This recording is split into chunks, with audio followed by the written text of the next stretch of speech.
¿Qué tal, gente querida? ¿Cómo les va? Bueno, estuve intentando hacer un video de un trabajo que me dirigí a hacer, problemas de memoria en el celular, no podía redondear la idea. Yo más o menos les iba diciendo que al domicilio donde me estaba dirigiendo habían cortado el suministro por una anomalía en la instalación. ¿Qué pasa? El cliente había llamado a Gas Natural, o Naturgy como se llama ahora, para informar que sentía olor a gas, esperando le den una solución. Obviamente Naturgy a los 20 minutos ya estaba en el lugar. La cuadrilla trabaja rápido ante un escape. ¿Qué pasa? Sí, pierde, señor. Le vamos a cortar el gas. ¿Cómo van a cortar el gas? Dijo loco. Sí. Si hay pérdidas, hay que cortarlo. ¿Y ahora qué hago? Llamo a un gasista. ¿Cómo es el asunto?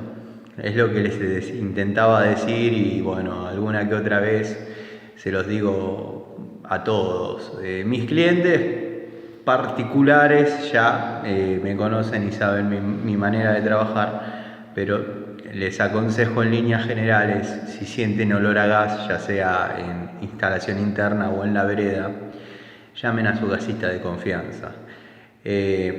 Muchas veces la gente, por la economía o vaya a saber qué, piensa que la empresa se hace cargo de algo y no se hace cargo de nada. La empresa es responsable de alguna pérdida en el caño maestro hasta la primer llave que está dentro del nicho. O sea, del regulador para abajo, inclusive el regulador es responsabilidad del propietario, cliente o bueno, ocupante de la finca, según dice el reglamento. ¿Qué pasa? Cuando lo cortan, dejan una hoja, un formulario que se llama 1022.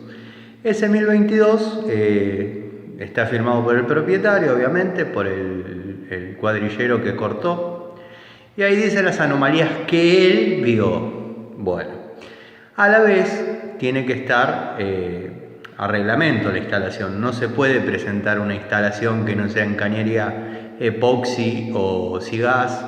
No pueden faltar ventilaciones, los artefactos tienen que estar instalados de una determinada manera en un determinado lugar.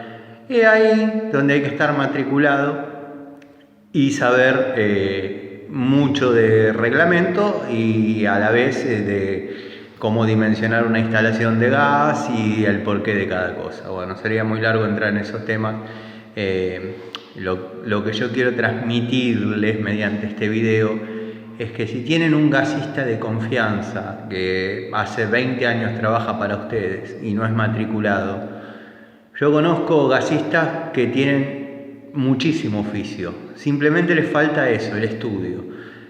Es preferible que lo llamen a él, que revise ante la presencia de olor a gas, ante la idea de que un artefacto puede estar combustionando mal, pero nunca llamen a la empresa no trae soluciones. Bueno, ahora este cliente termina en obra nueva.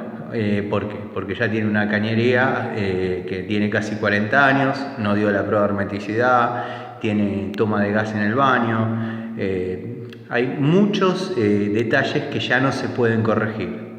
Entonces va a obra nueva. Y una instalación promedio con documentación y materiales más mano de obra está rondando los 45 a 50 mil pesos. Depende de las distancias, depende de los diámetros, depende de muchas cosas, pero es un gasto grande. Mi consejo es, nuevamente, con el gas no se juega desde ya, no es lo que estoy diciendo, pero confíen en su gasista, sea matriculado o no.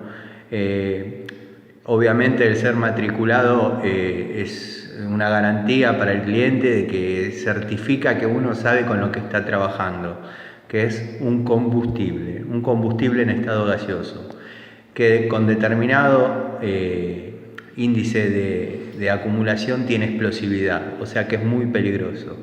Y si combustiona mal es tanto o más peligroso. Hasta ahí, perfecto. Hay que llamar al matriculado. Yo soy matriculado. ¿Qué pasa? les puede parecer caro por el título, llamen al gasista, llamen a don Pedro, llamen a cualquiera, pero la empresa no trae soluciones. Eso es lo que les quería transmitir. Bueno, les mando un saludo a mis clientes, a mis amigos y espero estén bien. Gracias.